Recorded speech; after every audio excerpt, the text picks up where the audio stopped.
Welcome to F453 by Jam. Today we are covering Chapter 4, Data Representation. Today we are looking at real numbers in binary, negative numbers, and floating point binary. Real numbers. Humans are familiar with denary, which is a base 10 number system. 10 symbols are used and each row represents a different power of 10. Binary, which the machine understands, is a base 2 number system. Two symbols, 0 and 1, are used and each row represents the power of 2. For example, the number 13 in binary is 8 times 1 plus 4 times 1 plus 2 times 0 plus 1 times 1. We can only represent integers using this system. If we want to represent real numbers, then we will have to insert a decimal point somewhere. Because each bit can only be a 1 or a 0, we don't represent the decimal point in memory. Its position is decided later. In the following example, 13.625 in base 10 is 8 plus 4 plus 1 plus 1 half plus 1/8 equals 1101.1010.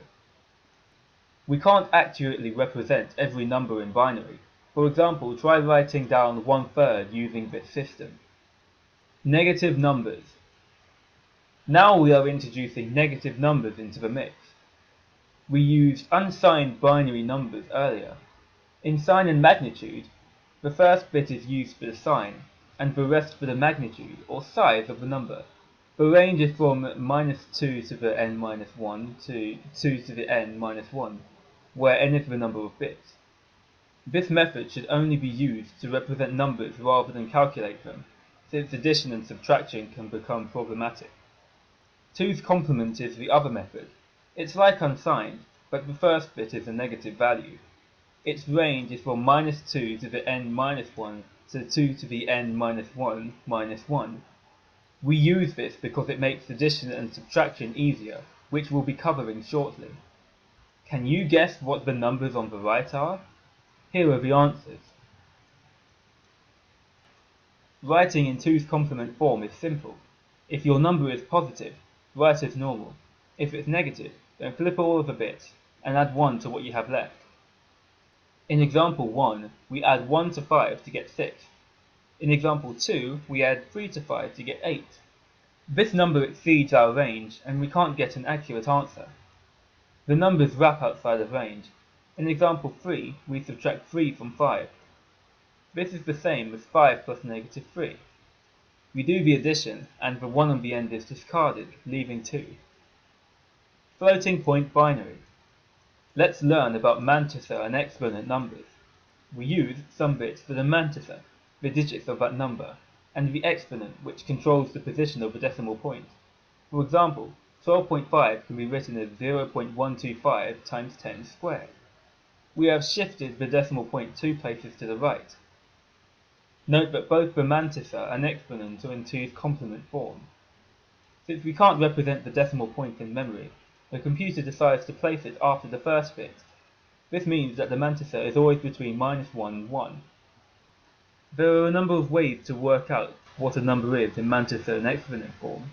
Exams will normally ask about a normalized form of a floating point number. If a number is normalized, it starts with 10 or 01. If they ask you to find the normalized form, you essentially need to shift the mantissa until this happens, and change the exponent accordingly. What's the advantage of this form? To start, a good number system has a unique representation for each number. You wouldn't want to be able to write 965 in 3 different ways, would you? Normalized floating point provides optimal position with the bits available. Multiplication is more accurate since there is less truncation of decimal numbers. Which of these are normalized? The answer is C. It starts with 01. We have limited range and accuracy because we have a finite number of bits.